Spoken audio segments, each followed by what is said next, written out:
We are going to follow the money. Everything you need to know can be understood with this simple phrase: follow the money. And believe me, that's what's happening. Here comes the money. Here we go. Money talk. Here comes the money. Welcome to College Sports Follow the Money, an all-new podcast diving into the critical issues surrounding the big business of college sports. I'm Andrew Monaco, joined by former president of Texas A&M University and former chancellor at the University of Missouri, Dr. Bowen Loftin, and former vice president and general manager of Fox Sports Southwest, Jon Heidtke. From NIL to the transfer portal and opt-outs, to the college football playoff, conference realignment, and more, we tackle the key issues facing college athletics today and into the future. I need to feel you, Jerry! Show me the money! Jerry, you better yell! Show me the money! Show me the money! You loudest black man!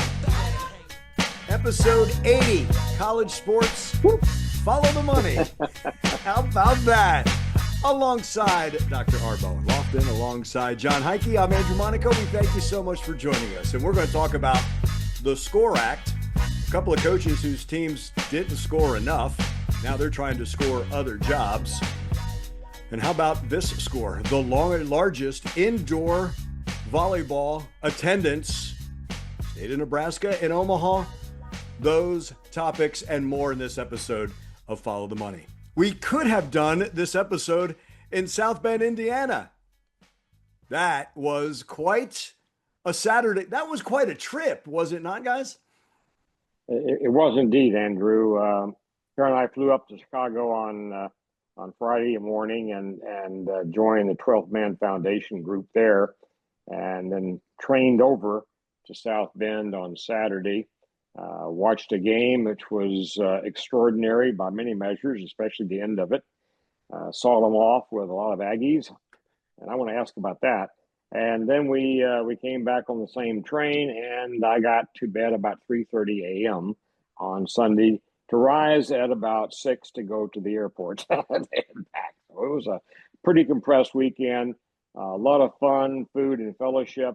Jon Heidtke was on the same train system with me, and he was the celebrity. Let me tell you that. He was they were flocking around him. I think I owed all those people money. That's right. So no, it was a great trip. And I think, again, if anybody could ever experience a train gating, a new kind of tailgating, it's a pretty special way to see a game from that standpoint. But again, as Dr. Loftin said, the ride back, it was very incredible to see a bunch of very excited Aggies with the outcome of that game. So we had a good time. Weather was beautiful. Notre Dame is always a fantastic place to go. People should go up there just to check it off their bucket list. And I think they even had a little spot right in front of Touchdown Jesus where we could have done our show there that night. So, and had a lovely what a backdrop, man! What a backdrop! Yeah. Did y'all see that the touchdown? Somebody took a Photoshop approach to Touchdown Jesus and put a 12th man jersey on him. Yes. And that album was classic as well for us. No offense to anybody by saying that. But I think cool. And I think when AD Trev Alberts tweeted that as well on X, good. I thought that was fantastic. Here's the question for you, Andrew. You're the expert here. I'm told over 17,000 Aggies were at the stadium for the game. Is that maybe the largest out-of-state population of Aggies to go to a game? Certainly in-state, no, but maybe out-of-state. That's pretty for a piece from Texas, sir. It was an incredible showing, if you ask me. There was a ton of maroon around. And you guys both know, at times, fans are limited by the number of tickets. But there were a lot walking around campus before the game. Obviously, they were all lined up when the buses pulled in and when the buses pulled out. I would think so, non-bowl related. Jon, there was a ton of maroon there. Yeah, I don't think anybody's done probably research on that, but I did see a note from it was either SeatGeek or StubHub, one of those groups that has all those analytics, and because they could look at basically tickets and see if people were coming from Texas or outside of Indiana, there's a good chance that most of those are probably Aggie fans, if not all. And it said the number was going to be close to like 20%, so 15,000 of that fan base. So they expected it to be a wearing the visiting colors. For a Notre Dame game, that was pretty incredible. You might get that at Memphis or some other, Vanderbilt or some other area, but for Notre Dame, I think the locals were a little bit upset that their fans were putting so many of those tickets back on the market. That was the home opener. We forgot that was the home opener for them. They had opened up at Miami and had the bye. And I did see something on Reddit, and someone posted, "Stop selling your tickets to the opponent." Well, John, and all interesting, guys. Let me say one thing. The issue I thought was simply that we had a wedge. We had 3 sections there that were part of Notre Dame making available to us to sell tickets. That's where I was sitting, obviously, but Aggies were everywhere, and I talked to some of them. And those who had good seats on the sideline areas and lower deck, they were paying 3-4 times at least what I paid for my 12-man tickets. So people spent the money to be there, and they were scattered around all over the stadium. If you stayed to the end of the game, as I did, and watched people saw them off, you could tell how many Aggies were there, because they were sawing them off over the entire stadium. Yeah. I don't think many leprechauns were doing that, sir. No. It was interesting too. I looked online about an hour. We landed on the train to go into South Bend and just seeing what tickets were costing in better places, and there you could get tickets were as low as like $200, like around the 40-yard line, which I thought was interesting. Yeah. Oh, yeah, definitely. Again, to your point, John, it's Notre Dame. Yeah, it's Notre Dame. That. Speaking of leprechaun, Tristan Jernigan, linebacker, did a pretty good leprechaun imitation in the end zone after that game as well. John, I wanted to ask you, you've been to so many places and you've done it in your executive role. What was it like going there as an Aggie? It was just fun being a fan. I'd been to a couple of games up there as an executive, as you said, press box suite, those types of things. But it was fun as a fan. The last time I went, it was probably 2004, 2005 when the Aggies played up there. But they have done a tremendous amount of renovations to that stadium, and it still kept the history and the charm of it, I think, but certainly have modernized it too. I don't know what the press box was like. I didn't get up there. It used to be, it was good. That was like a 1930s press box back in the day. But the seats and the concourse and the stadium, I thought, again, they really did a beautiful job. Their tailgating was a little compressed only because it's a small campus, but I think the locals there did a great job. And again, I very tip my hat to the Notre Dame experience. That's a lot of fun if you can. And again, from fans going to the grotto to Touchdown Jesus to the Dome and just soaking all of that history in, it was a pretty special place.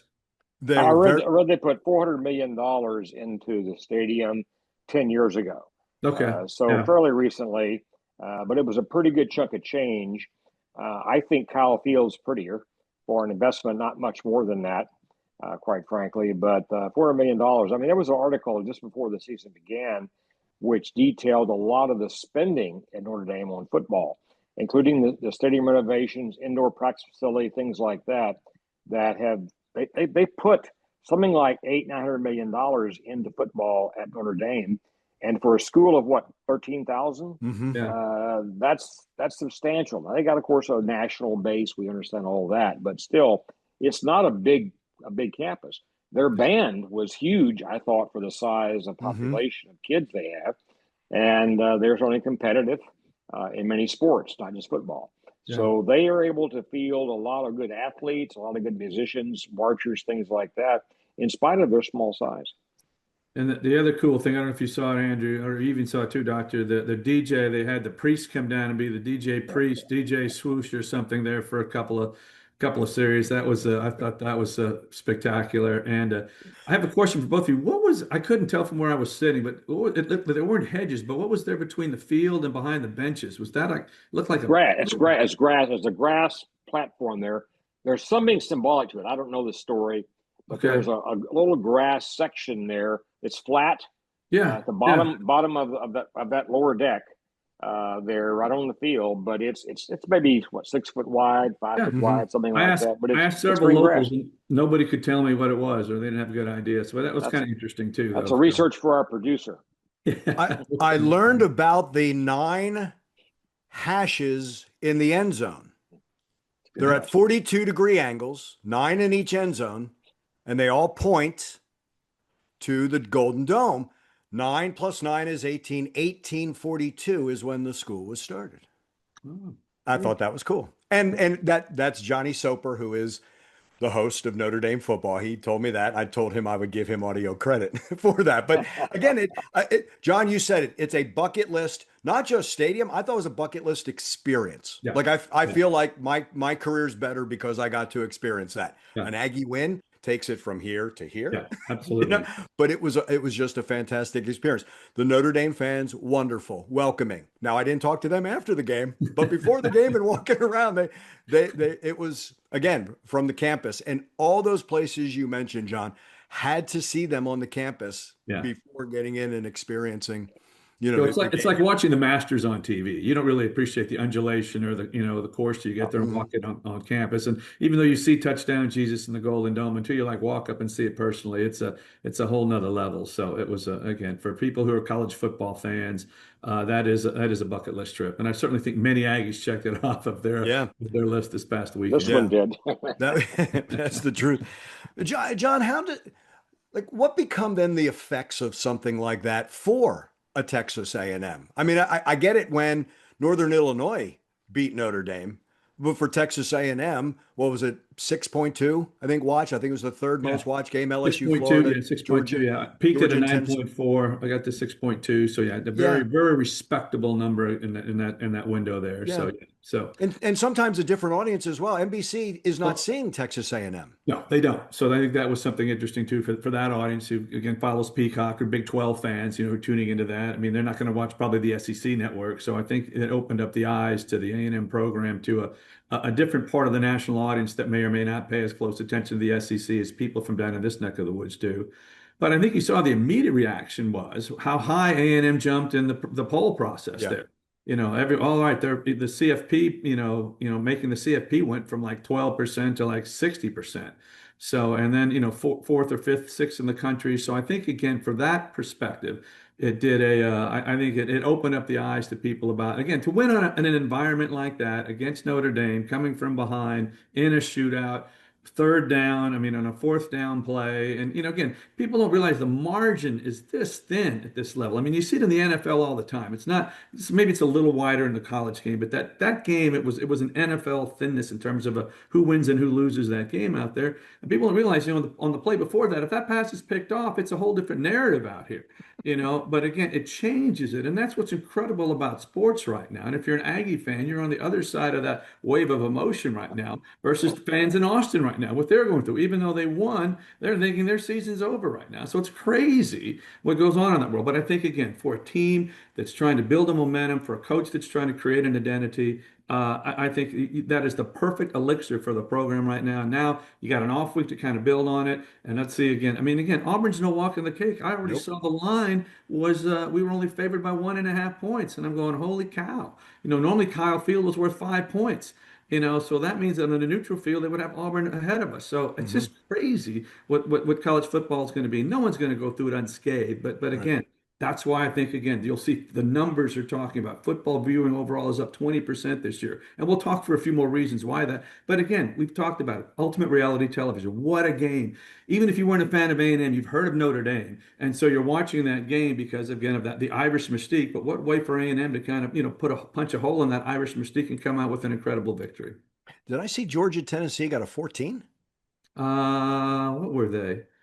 It was the highest rated. I do know that, and I may have been getting it confused. And I know the year before, because it was the opening weekend, Texas A&M Notre Dame, I think it was a 7-something. But again, this was week 3, NBC. That was but you're right. The numbers are really bearing out how popular college football is. Yeah, Tennessee, Georgia did a 12.6. 12.6. So, and then again, they're averaging for the first 3 weeks of the season is, over 7 million viewers. And we've talked about if you hit 4 million viewers, that's considered a marquee college football game. They're almost doubling that right now. Now, I don't know if you want to get into it right now, but this is the world that Andrew and I lived in back in the day. But you're interesting to see why these numbers are so high.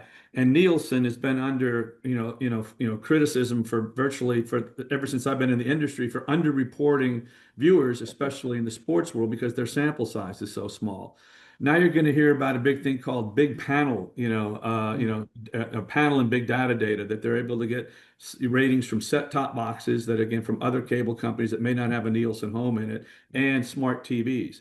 I mean, I used to make a joke working in this industry, and I'll leave it to you guys too. Or for any of our listeners, have ever been a Nielsen data home where Nielsen came in and put a box or made you fill out a diary? I'd love to meet you, because in the 40 plus years I've been doing this, I've never met anyone who has been a Nielsen home. And just, you think out of a random, you're going to run into somebody. So that just always tells me they were vastly, had not enough measurement tools out there to really accurately reflect what live sports is doing. And I think even this new panel still may be underreporting it some, but you're going to see, I think you're going to hear a lot of stories this year about how people are having record numbers of viewership, because I think, again, they're more accurately measuring that audience that's tuning in for these live sporting events. Yeah, you talk about the 4.0.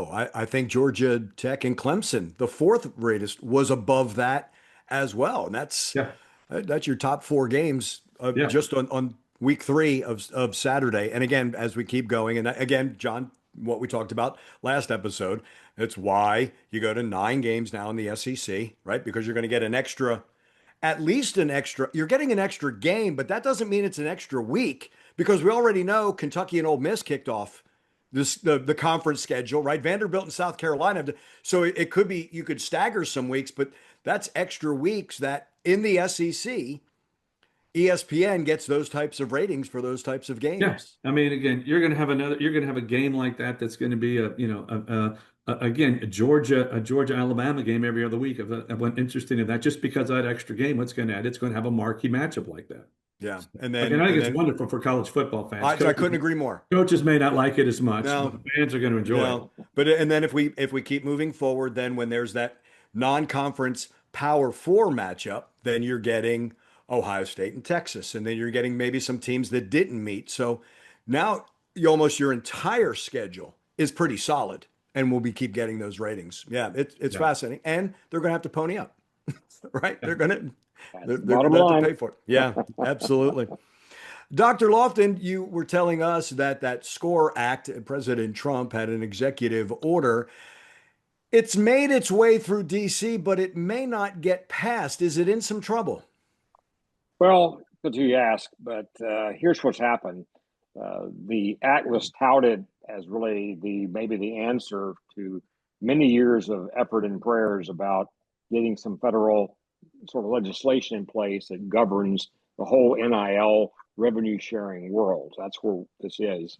So coming out of that, this particular session in Congress was SCORE. SCORE stands for, Student Compensation and Opportunity Through Rights and Endorsements. Okay. Long name there, obviously crafted to give us a name. It connects to sports anyway. And for the first time, a bill got out of committee. So it was voted out of committee, but now it seems to be slowing down and momentum has been lost. And the reason is in Texas, quite frankly. We have a gentleman from Texas Tech named Cody Campbell, oil billionaire, who was the figure behind a lot of spending at Texas Tech recently, and non-revenue sports especially. So he has come out against this bill, particularly, and he is putting TV ads out against this bill. And oddly, here is a Texas oil man partnered with a Republican senator from Washington State who's an environmentalist. I find this to be an interesting bedmate for him, okay, if you want to call it that.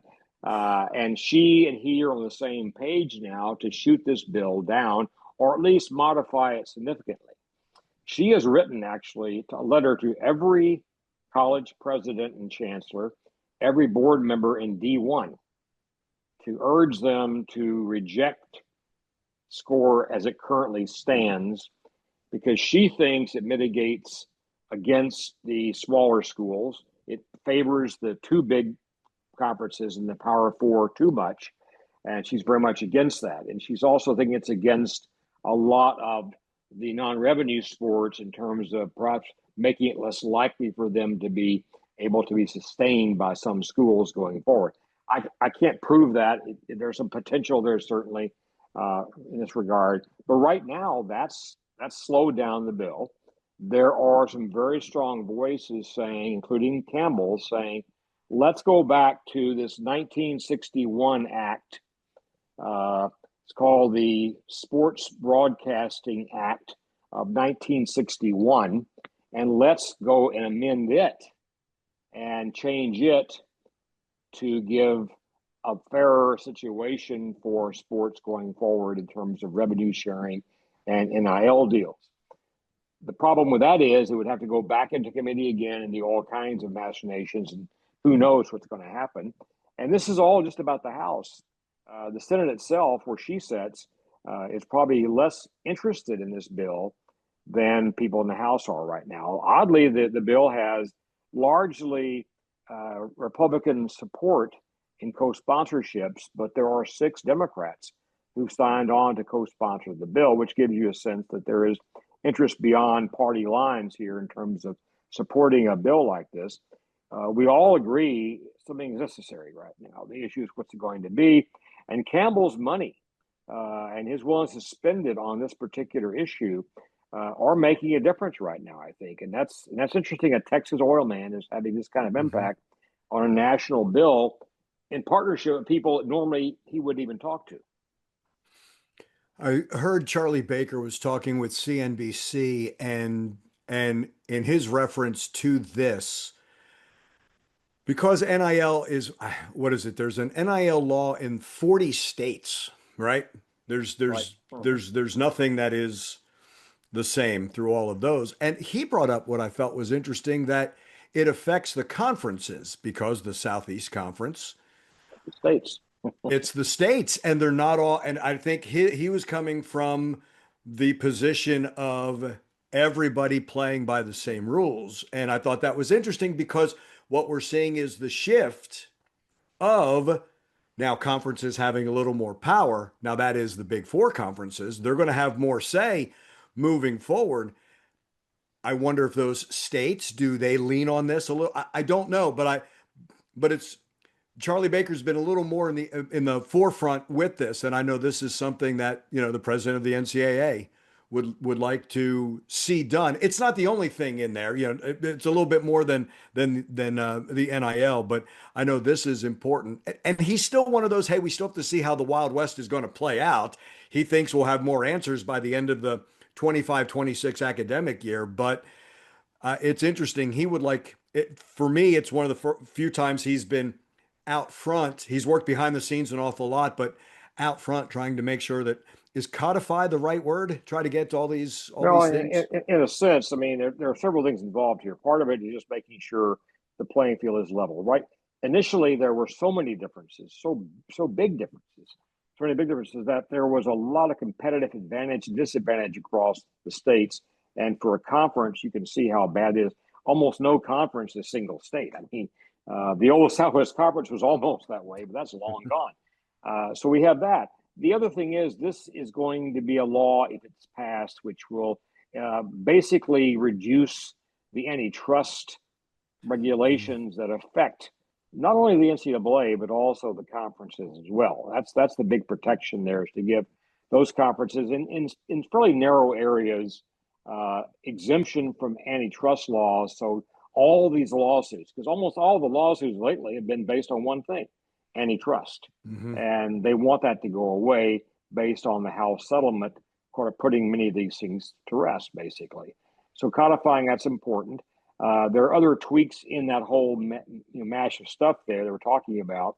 And the real issue becomes, will the NIL regulations that are in play with the House settlement be somehow sustained, that is, maintained as they are today, or will they be even modified further by this particular bill? There are some tweaks in there about that as well. You know, we have this organization formed from an accounting firm, which is supposed to oversee all NIL contracts over $600, which is a lot of contracts. And that is maturing, but it's not there yet, obviously. If you listen to Barker's interview on CNBC recently, that was an interesting one to sort of lay out the issues here as he's saying it and hearing it in his own world about this. And so I think our listeners should probably, or people watch us or read us or hear us, ought to be willing to look at that particular interview too. It's a pretty long one, that really draws out a number of the elements here about this. Yeah. And Barker's pretty open with the whole thing here. Even gets into equity and stuff he like does that. not like he doesn't Well, like and that at nor all. do the committee. I mean, we've had three commissioners Yeah. from the Big East and the ACC, as well as the Big 12, talk recently about that, saying we reject the idea of equity, although they are in favor potentially of partnerships with equity owners who might be willing to fund certain things. If you listen to Barker, he says specifically, yeah, let's build a building. To build a practice facility, it makes sense. We find a private partner to help fund that, and they derive revenue from that through some mechanisms that pays them back over time. He says that makes sense. We can do that. What he says is, I'm going to take part of a conference. This is what Yarmouth says. I won't take part of the Big 12 and sell it to a capital firm for chunks of money, but giving them some ownership of our entire conference or our inventory. And of course, as John would always tell you, inventory is everything, right, John? If they have any control over what the actual content of games is, either programmatically or in terms of the rights to own the media rights for it, then you have a different story. Yeah, you're getting the say out of the hands of conference commissioners or school presidents or ADs now into business. It's tricky, and I like that Charlie Baker was saying, in essence, slippery slope. What does the private equity get out of it, and then are they aligned? But you're right with CNBC. I thought it was a really good. It was good to hear a simple one-on-one and him answering the questions and giving his thoughts, which is something that was missing towards the end of Mark Emmert's tenure. And that's as mean as I can be. And I think that hurt the NCAA there for the time. Very much, as I've said to other people, very much so afraid of being sued, and they got sued anyway. The inaction cost $4.2 billion.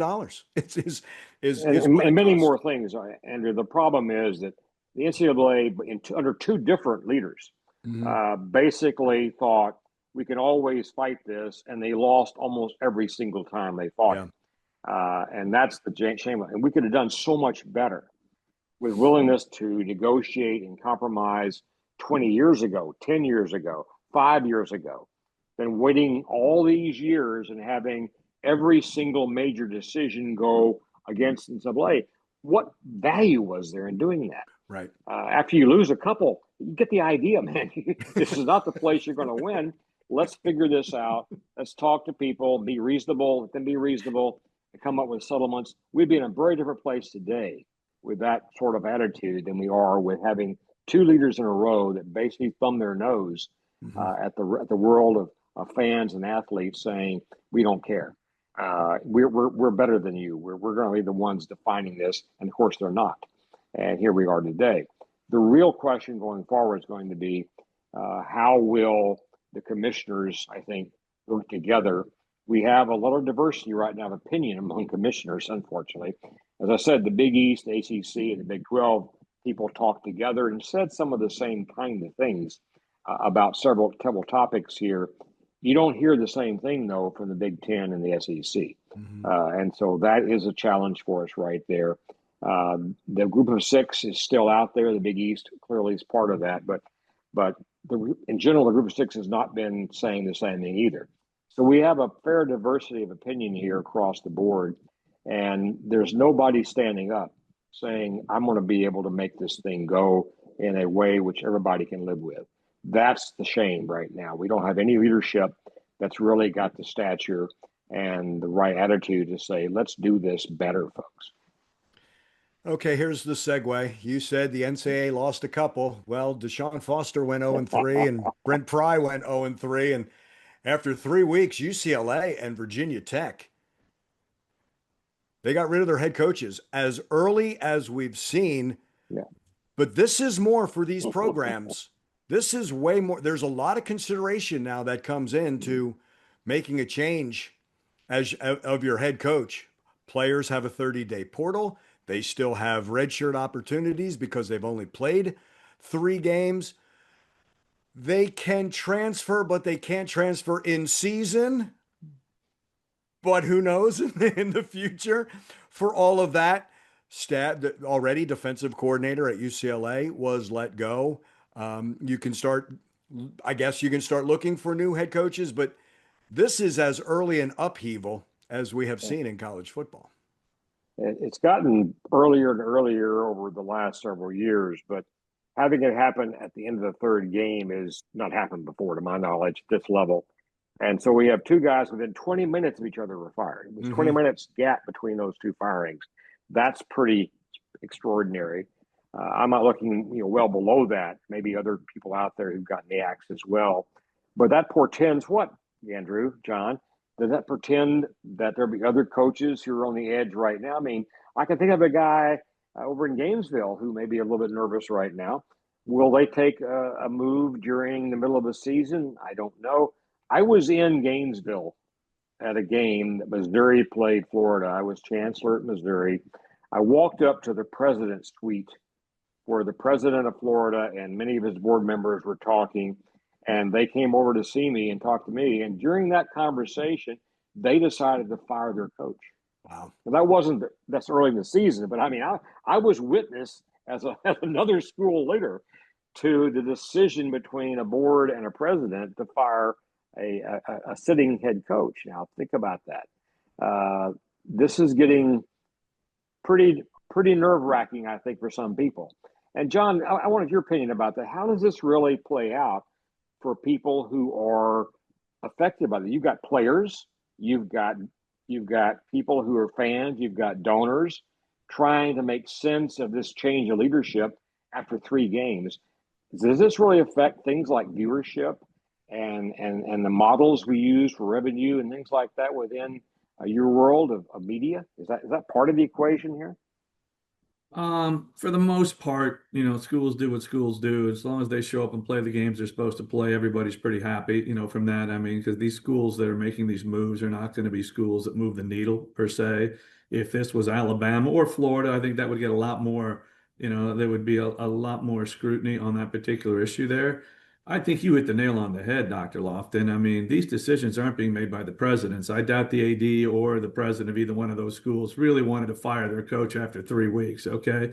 My guess was there were a lot of other pressure coming from their board or donors who are tired of watching this thing play out in real time, and that's the real, and again, you can say all the great things about college athletics and college football in general, but I mean, one of the sad parts is, again, somebody gets upset with a coach that goes 0-3, and again, in the heat of a moment, they're gone. And I said, I think that's part of the struggle right now. You go back to that leadership question, back on the SCORE Act and what there, it kind of trickles its way down throughout the process. And again, if there's a disenfranchised fan base or a donor that's contributing all that money, and he says you got to go, and he's pulling the purse strings and he's on the board and he's holding his weight over he or hers weight your decision too. Kind of hard not to. I mean, Doctor, you've said it before too. I don't. You weren't going to fire anybody in particular, but until the train said, "Nope, Doctor, here's your job. You're going to go fire somebody." It wasn't necessarily your first choice to do that either. I imagine for the most part. So it's only that times 10 now too with what these pressures on these schools, because again, you lose 3 games in this day and age into the money, and you're UCLA and you move to the Big Ten. All of a sudden, you used to be a proud program, and now you're slipping into the ranks of the have-nots. And so, that's certainly not going to help from a recruiting standpoint, certainly not going to help from a donor standpoint. And you're certainly not keeping up with the Joneses at that point. So I agree. I mean, I'm a guy who was told. Yeah. And I was of mind to do it anyway, but I was told specifically by a board chair, we have had our conversations, this guy needs to go. So I've lived through that situation. In that particular case I'm talking about, I was certainly of the same mind in my own way, because I knew this guy had to go. But it was after the season was done. It was not 33 games in, okay? My guess is you took calls early in the season and say, this guy's got to go. And then, you're okay, got you, we'll put you down. But the timing's not right for that. So, again, I do think it sets a very bad precedent from timing. And it's not like they're going to go get the next great coach right now either. It's not like that. That's the problem, man. Where do you go At the right end of the now? season, if you fire somebody, it's great because then you're going to get hopefully first dibs on whoever the hot young coach is at that point. But at this particular point in time, I see no benefit from that at all. But again, other than that's a disgruntled someone who's pulling the purse strings and pushing it, wants to see some action. Shoot first, ask questions later. It's ironic that UCLA was one of the schools that wanted to move to the Big Ten, but it wasn't a Big Ten loss that cost him his job. It was losing to New Mexico, right? It was a non-conference loss that may have been the final one. John, you said something interesting. I think it affects recruiting. I really do. I mean, you still have people in the program, but this can't look good for recruits who wanted to go to UCLA or Virginia Tech, as well as the players who may put themselves in the portal. And how does that affect the structure of the team going forward? If all the guys go in the portal, who did we see? I apologize for blanking. Someone had to pull out of a bowl game because they didn't have enough players. Marshall or someone, I believe. I mean, there's that effect, but it's a bad look. And does it also put the light on the athletic director as well? Oh, absolutely. I mean, again, in this day and age, it's tough to be an athletic director because truly you really don't have that much control over who your coach is. You're being told who you're going to be getting by agents, by board of regents, by 2 or 3 presidents. There's so many outside factors that are coming in and making that choice. So, the day of an athletic director kind of, making his own choice on a coach, I think at this level probably, are basically over. But it does bring a point. If you're looking at, again, probably the most successful coaching transition that we've seen, and I shouldn't say that, but what they did at Indiana a couple of years ago, they hired the Old Dominion coach or whoever it was, the James Madison or Old Dominion, one of those 2 schools. He comes over, 30 of the transfer, the kids come over, with him. He's got spring ball to work with. He fills in the holes. He keeps a couple of guys, brings some new guys in, and they end up making the CFP. An incredible story. So now I think there are people around looking at, well, we can do that too. Let's go figure out what that looks like. And everybody's got an opinion. They got guys. I got a guy who's got a guy. And so they're all talking, and you got to separate the fact from the fiction in this process. And so, I mean, it's crazy. You talk about the Wild West. I mean, it would be great to see a Netflix show going on about, I was watching the SEC one when Brian Kelly's on the phone talking to his agent about keeping Nussmeier there, and they're represented by the same guy. And if Nussmeier leaves, that puts Kelly in a bigger pickle. So it's crazy what's going on out there in this world. So again, it just boggles my mind that this is the world that we live in right now. And these decisions are made. And to both of your guys' points, I don't think this is the last coach we're going to see get fired before. No. There's people on the edge right now, and given this actually encourages it. Once you see, 2 big D1 coaches go in a 20-minute period of time, what's to stop you from next week after another loss happens saying to somebody else you're gone and so I'm guessing by the time we get to week 5, which used to be as early as it ever started before, we'll be seeing several more coaches gone. And I just worry about players. Leadership changes like that are never simple for a player to deal with. Fans can maybe live with it, but can players live with it? And the portal is there, as you said, Andrew. It's a 2-edged thing right there, because you can maybe leave, but you can't leave, and so it's a problem right there with how you handle that. But certainly the psychology of a 19 or 20-year-old person, when a coach recruited them and that coach is now gone in week 3, that is a hard thing for that young man to get past, in my opinion. So that to me is the biggest loss here, is having players who came for a reason or stayed for a reason, and all of a sudden the reason ain't there. And I just worry about their mental health, their ability to put that aside. If you're older, maybe you can do that. When you're 20 years old, 19 years old, putting it aside is pretty difficult sometimes, because it's very emotional for you. And we all know those things can win or lose games, guys. I mean, that's a former running back at UCLA that they let go, and a pretty great one. Yeah, he's one of those, yeah. One of the most decorated, right? So much respect there. And then how about the kid who said, you know what, I'm not going to go to the NFL. I'm going to come here for one more year. You feel abandoned. Agents will win through all of this. but I just don't know of another coach who can say, yeah, like if it's out there, unless it's an unofficial agreement, then you have that coach. And again, hypothetical, okay, I'm going to be the next head coach at UCLA. Well, what do I do with my current job now? And I have this secret agreement. We should ask Slosh. Yeah. Yeah. Very possible. I'm sorry. I should laugh. Very possible. But I mean, look, And I would jest, but again, these guys I think are able to kind of departmentalize that process. Okay, I can go. This is what I'm doing. This week I got to get these guys ready to play, whoever's next on our schedule. But at the same time, you can't help but thinking about here's my phone call. Who am I going to be calling? So, hey, if this were to happen, hypothetically, these things go on all the time. So but guys, it's the time frame. It's the early part that makes it. Yeah, no, that's right. Yeah. Normally that happens at the end of the year. Yes. Yeah. But in football, guys, it's a little bit different. I mean, football is a big sport, big team, lots of coaches. The only one person who really has impact across the entire team is the head coach. Now, in baseball, you could argue you got a batting coach, things like that. I mean, that's what happened at A&M. I mean, a batting coach was known to every player. And so that makes some degree of sense there of a person can move into that and retain respect, retain loyalty from players. When you're talking about a football team, you got two coordinators, that's half the team's already divided in half right there. And you go down to the line positions, my Lord, there's so many coaches. Yeah. Where does your loyalty lie? The guy you talk to every day as you practice, or as your head coach, the one person who probably you see as the leader for the entire team. I'll make the argument football is special.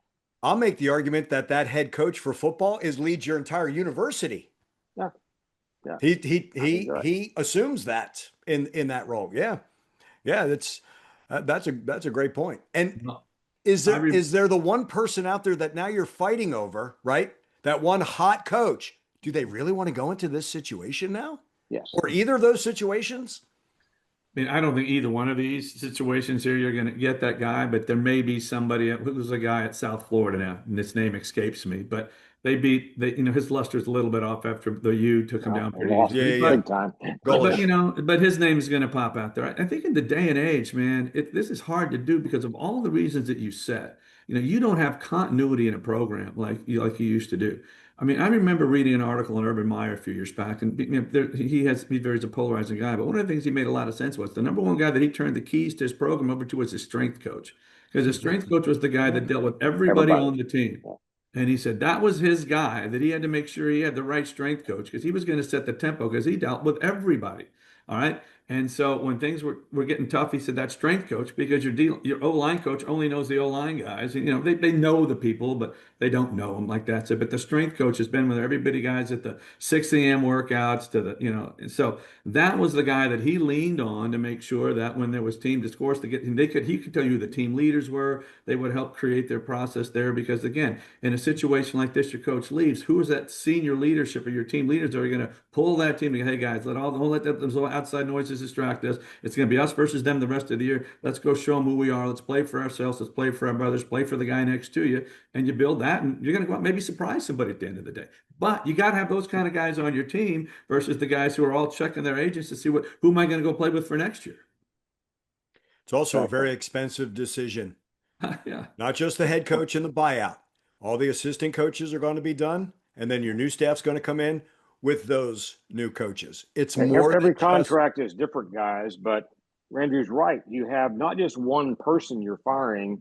Yeah. When they're gone, it may be a situation where they pick somebody internal to step up as interim head coach. Yeah, it may keep things, but a change is going to mean a full change across all. I've seen situations where every single assistant was gone. I've seen ones where one or two assistants were kept, but hardly no more than that. It's very rare. Resume companies also make out in this. There's a whole bunch being updated. Agents make the most, guys. Agents are the most. Yeah, agents absolutely. Firms, lawyers. Yep. Win or lose, they make the money. Tangentially to this, are we seeing coaches' windows to win get shorter because of portal? Clearly. Right? There's no doubt about that. we've always been impatient. Okay, I'll be the first to say that. I was impatient in 1967. Okay, with Gene Stallings, again, we've been impatient. But I think now the actual the actual timing is so short. People get upset, and when you got the dollars, you got the power, or both, a board member, a big donor, your patience may be very thin. Why am I spending these tens of millions of dollars on this team when we're losing 2 games in a row to not the best teams out there? How would I tolerate that? So I can see people being very, very, very unhappy and not waiting for an entire season to play out as we always did back in the old days. I mean, I never saw a coach fired mid-season. I recall one coach who left mid-season. A certain gentleman from Alabama came to a certain school I know well in mid-season. That was very uncommon, very unusual in that day. So again, I think people's patience these days in both areas is very, very limited. Yeah, it used to be you could blame it on a bad recruiting class. You can't any longer. Right? Yeah. No, it's again, it's going to be, everybody's going to want the quick fix, and all these coaches are going to tell them, I'm your answer, I'm the quick fix. So it'll be interesting to see how this process goes. So yeah, really will. Over 17,000 CHI Center in Omaha, Nebraska. Creighton and Nebraska volleyball, new indoor record. It was set. What an atmosphere, huh? What a building, by the way. And again, we know how volleyball is in that entire state, but 2 of the best programs in the country play a new indoor attendance record. Well, just looking back just a couple of years, in 2023, Nebraska arranged an outdoor volleyball match in a stadium, and they had 92,003 attend, which was a record for any women's sport in history to be attended. That was 2 years ago. Okay, this year now we have a new indoor record, a record for indoor attendance of 17,675 to watch Creighton, Nebraska, which I think is symbolic. And if you listen to some of those interviews we've talked about in this podcast today, Andrew, you'll find mentions of things like volleyball coming up there because people are seeing a strong growth in people's interest in, attendance in, viewing of games in these so-called non-revenue sports. And that to me is a great thing. I like the fact that that's happening. My wife and I deliberately support mostly women's sports here with our extra giving because that is where it can make a difference. And so that to me is a symbol that we're getting a much better view of the whole college sports as opposed to only football, only men's basketball. That's a good thing. I was watching WNBA last night, getting kind of hot right now in the WNBA as their season kind of winds down. And I enjoy watching those girls play. I really do. So I think that we're seeing more people willing to see these kinds of sports as something that's competitive for their interest and their time and their money with the traditional men's sports that we've always seen supported so strongly over time. But I'd appreciate John's viewpoint about how this affects the viewership world. What happens on the media side of the equation when you can demonstrate these kinds of numbers of in-person attendance? What are we saying that translates into in terms of media viewing? Yeah. First of all, I'm disappointed you weren't watching the Astros and Rangers last night for the Silver Boot Series. But having said that, again, you're absolutely right. I think here's what's interesting about volleyball right now. I mean, women's sports has obviously been on a renaissance. Caitlin Clark started it with her days at Iowa. Now the WNBA is reaping some of her benefits. I saw a note the other day that WNBA ratings are up 20-something% from the prior year without Caitlin Clark even playing. So there again, I think that was something to say. If Caitlin's not playing, does the league kind of takes a step down? It doesn't. I think she certainly helps it, and she's very additive to it. But I don't think that league is going anywhere anytime soon. So that's positive. On the volleyball front, from a viewer standpoint, you want to follow the eyeballs. And again, to that event, that just shows people, again, bit of an anomaly a little bit. Nebraska, they really lean into their, to their volleyball, playing it where did they play it? In Omaha, the biggest city in Nebraska, right in the local team. You got anybody else didn't go to Creighton, probably went to NU. So they're all there. So you got that, you build it up. It's a celebration of the sport. So it's great. But again, you still got to get them into place. So I tip my hat off. But the real numbers you look at right now is that, that ESPN is obviously, I've seen some numbers that they're averaging about 400,000 viewers right now for all of their volleyball games. 4 of their most 5-watch volleyball games in history have occurred this year. All right. So that just tells you that their numbers are growing up there. And they did a game on ABC the other day, did 1.2 million. And I saw Fox had a game on, with their network, and it was over 700,000. So people will tune into that. It's a great sport, very competitive. The way it goes down to, I was flipping channels the other day, and I'm watching Texas Stanford because that game was going back and forth. It was an incredible game, and that makes it interesting too for fans to watch because it's game's quick, a lot of action. There's very little downtime in a volleyball game. So from a TV perspective, it's a beautiful sport. Over 2.5 hours now. When they switch to the best out of 5 and shorten that last game, they fit the TV windows perfectly. And now all those decisions that they made a few years back to be more TV friendly are starting to come to fruition right now. And they've got incredible athletes playing the sport too.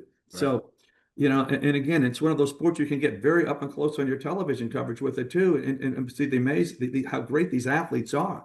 How quick they can get up there, the spikes. It's incredible. So I'm not surprised by that. I'm surprised by the numbers are so big, but this could be also tied back into that maybe that sport had been underreported for all these years too, and now it's starting to come through and get the ratings there as well. That's what I wanted to ask you. You started talking about football, and now with these new ratings, maybe there were these eyeballs, but not, and it actually helps the sport.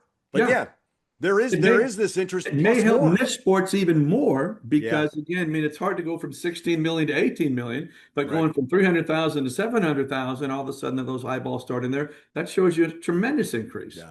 See, I love the growth of, and I wish Charlie Baker had not said low revenue sports. I wish he had embraced the Olympic sport phrase. That's probably a better way to say it. Yeah. Look, we grew up. I say non-revenue sport myself a lot. Right. And it's Olympic. In the TV world, we used to say the Olympics till the Olympics told us we couldn't. So. Yeah. Great point. Yeah. Well, guys, they play lacrosse now in NFL stadiums. The women's sports are really interesting to me, and they have been for a long time, really since Gary Blair and my time as president. We won the national championship in women's basketball here. But at Missouri, got to know a young lady there named Sophie Cunningham, who was kind of their star player there. Well, she now is playing with when they're playing together with Indiana right now in women's basketball. But a few weeks ago, Kaylin was egregiously fouled. And Sophie went right back and fouled the person who did that very egregiously too. And she has parlayed that into multi-million-dollar contracts. You see her now on TV talking stuff because that got her, that defending her teammate. Sophie's a very attractive woman, okay? Don't get me wrong. She's talented, she's beautiful, she's smart, articulate. But just doing that one thing, a national viewpoint in terms of viewership, she was able to parlay that almost instantly into a very lucrative situation for herself. That just shows you how quickly the money can follow something like this, guys. Mm-hmm. And it's all about what you say, John. Media has made this possible right now. And I think you're right about how we track things with streaming, which is becoming the dominant mode now. That's trivial compared to viewing, broadcast over the air, isn't it? To track people who's watching right now. Streaming, everybody who's watching, everybody, not having to make a guess. So it's the data points you're going to get from streaming are going to be incredible as that continues to move forward. It's just neat to see the growth, like you were saying, where women's basketball now the championships are in the big arenas, not in that second building in a city any longer. The way they have reformulated gymnastics, and now it's Friday Night Heights is what SEC Network calls it, and you have a meet in 90 minutes. Rally scoring in volleyball, 5 sets, action, nothing but action, and the athletes. As I was saying, men's lacrosse, guess what? The Final Four is now in NFL stadiums. The Frozen Four is going around the country. It is that growth. And I can't get lost of, if my daughter is playing and it's an Olympic sport, all the benefits of playing sports for the rest of her life. Same for my son. I'm the big believer in that. That's why we've got to figure out. And what did Charlie Baker say? 500,000 student athletes. We've got to consider all of them because of the messages, what they learn, and the lessons through all of this. It can't be, just one or just this group. And we're seeing, that exposure. Dr. Loftin and Sophie Cunningham, or was there someone who was on, and you're seeing, not only are we saying, okay, here's an indoor range, you're seeing top-notch volleyball in there. That's the thing. It's the best of the best. So where does that catapult those student athletes? Yeah, it really is it's a good time. It's a good time, and they can't be ignored. And I certainly hope that they don't as we go forward. No, and I think, again, it brings us full circle to kind of what we started on today's conversations with. I think, again, you're seeing the SCORE Act, you're seeing what Cody Campbell's doing, you're seeing what Baker's doing. I mean, they're all trying to do the right thing. But again, until there is I think what you look at Cody Campbell's doing, and you didn't really mention it, one of the things that he wants to do is create a new organizing body that oversees all of college athletics, not necessarily the NCAA, but he wants to build something that's, kind of based off the U.S. Olympic Team Committee. How do we create something like that? And then if he's able to do that, let's say you have that organization that's looking out in the best interest for college athletics as a whole, not conference by conference. And I'm not saying that that's good, bad, or indifferent. It is what it is. Then he says, let's get the Broadcast Act revolved, because here was an interesting fact I wanted to share with you. In 1961, when they got the act, Pete Rozelle was the one that was driving it, because he realized he had something really special with football going on in the NFL at that point, right time. But if all of a sudden that the Green Bay Packers had to negotiate their own deal for Green Bay and the New York Giants could do their deals for TV New York, there was going to be, the league was going to fall apart in a not too long future, because New York was going to be able to pay for more players. So the act was based on creating national rights. You could take your national rights, get limited antitrust exemptions, and negotiate a television agreement for all of your members from a national standpoint. One of the reasons you don't see any local games on NFL except preseason games. So that act allowed Rozelle to come out and create this unbelievable process that makes the NFL now #1 in our country in terms of viewership, because of all the world he did, and the world. It's not necessarily the world, but certainly in this country, what he's done. So what's happening now is that, is that the Cody wants to see that same kind of, in 1961, only one organization opted out not to go fall under that act. NHL did, NBA did, NFL did, MLB did. The only one group that opted out not to do it, you know who that was? The NCAA. NCAA. Smart. They thought they already had it. Then 20 years later, in 1983, the CFA in Georgia, do their deal, and that's where we kind of are today. But had they opted in back in the day, I'm not saying the NCAA would have done it right. We might be better off, because the NCAA has certainly shown a history of not really doing what's right for their members. But it would have been interesting to see if they had opted in back then. And that's what he's saying, that all of a sudden now, if that act gets amended, and now the NCAA, or whatever this organizational body is that's going to be covering college sports, he thinks that they're going to be able to generate TV dollars that are equivalent to the NFL, which is going to create more money than what the Big Ten and SEC are doing on their own, which would then allow that money to go back in and pay for volleyball, the Olympic sports, if you will. Is that what the SEC is doing, though, by teams giving up third-tier rights and having SEC Network?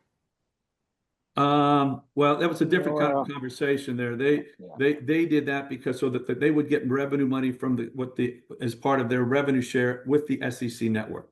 So they put all their rights to the league, let the league put it under the umbrella of the SEC Network, and that's whatever that money is, that becomes part of those television distribution revenues at the end of the day. I don't think I've ever seen it broken out in their filings. Would be interesting to see, but that's kind of how what the schools did to get more money from that, because again, and they were probably right, except for Texas. The more you're going to get more money if you pool it with everybody else than you would if you try to sell it individually.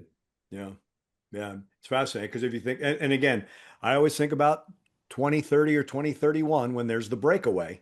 Yeah. And if it's those 64 teams, is that just to double the NFL and you have the deals with CBS and Fox and ESPN? You know what I mean? Like that's Or think Amazon, Netflix, and absolutely and Google right. at that point too. So Right. there'll be a player today that we don't, in 2030 that we haven't even heard of. It could be Roku. I mean, we may have heard of him, but Roku might be in that world. Right. So, Well, and Rob Manfred actually wants to go in that direction with baseball, does he not? I think in 2029 he's trying to get it a national deal, yeah. not just the Sunday night package. What He kind of wants to. He's kind of steering that way. It's getting there slowly. So one of the interesting things that baseball is doing, this new ESPN deal that they're about to announce here any day now and basically the issue was they gave up $500-600 million a year for ESPN to opt out of their agreement. And so now they've got ESPN back in, they're going to pay less. Netflix is going to get the home run derby. Peacock, NBC is going to take Sunday night because that flows into their Sunday night strategy now that they will have, marquee content basically every Sunday night throughout the year now. And what the other thing you don't read about is that Manfred's also agreed to take some of the teams who don't have an RSN relationship right now, the roughly 5 teams, and let ESPN sort of see what they can do to package them and see if that could be a forebearer to what the new national agreement might look like, in 2028 when it comes up. So that will be interesting to see how that all plays out too. But again, that's an eye toward the future, looking at streaming and what happens in those local rights. Right. Now, if you're a baseball guy, your local team is the team that you root for. I don't think that's they're not going to be able to nationalize that many more games. You're not going to tune in to watch the Padres and Dodgers or the Phillies and the Reds, every given night. If you're watching baseball, you're watching your local team. Shame on you, Dr. Loftin, for not watching your local team the other night. But having said all that, I think you'll see that that's where it's going to end up. But I think there'll still be local games, and those local games will still have streaming opportunities too. It'll just be different, but there could be more value in that national deal to bring the streamers into play to have those relationships with those local teams too. Right. So we're back to the baseball network that NBC put together in the 90s. You know who ran that? Who? Your Big Ten commissioner. Tony did. Yeah. I didn't know he was part of that. I've always considered him part of CBS because they put that together after CBS had baseball, correct? Pretty sure. I think he was the president of that for a while. Yeah. It's a small world, a small world. So all of the teams like the Diamondbacks, the Padres, who have that MLB network look, ESPN gets now.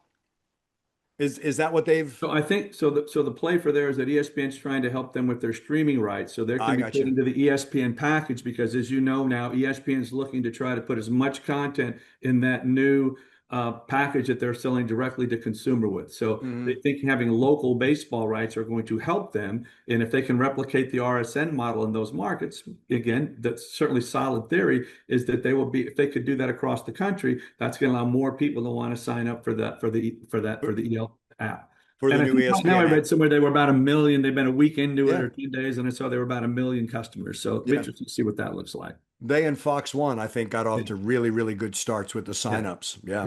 Fascinating. Okay, gentlemen. Okay, let me just challenge you at the end of the show now with a specific goal. Here we go. This Sunday, we have the opening game of the new season of club ice hockey. I want you at Spirit Arena on Sunday to watch our Aggie team take on Ole Miss. Didn't they throttle Houston? They throttled Houston 19-0 in the first game. Not as much in the second game, but 19-0. Yeah. This is a serious team. These are Dallas boys who come down to school at Texas A&M, and they bring their ice hockey from age 5. They've been playing in Dallas down here with them, and they play in Spirit Arena. And they're playing this Sunday, Ole Miss, as their home opener, basically. It's going to be, it's already probably sold out, but I mean, it's not that big a place. But I've certainly enjoyed ice hockey. I'm not an ice hockey guy from history at all. We didn't have that in Texas when I grew up, okay? But now we do, and these kids come here and play serious ice hockey. It's not a varsity sport, but it's a sport of spirit in a Spirit Arena. You guys challenge each other to come. I want the. Will it be streamed? That's all I want to know. It will be. They stream every game. Maybe not legally, right? No. Maybe not. They freely stream. It's free, broadcast. guys. Free to stream every game. I want, because they have the sweater, I want the one that they have with Miss Rev, but with a patch. Yes. You understand, they don't wash their jerseys the whole season. So I want you to get one of the ones of end of season Whoa, jerseys. there are look. I'm You will telling be you, all once you carrying it smell like this. once you smell stinky leather, Oh. you never forget it. The gloves, oh man, that's another show. It is. We digress. We're good at digression. We're good at that. Jon, thank you. Dr. Loftin, thank you. I'm Andrew Monaco. Our producer is Nick Savage. We thank you so much for joining us on this edition of College Sports. Follow the money. So long, everybody.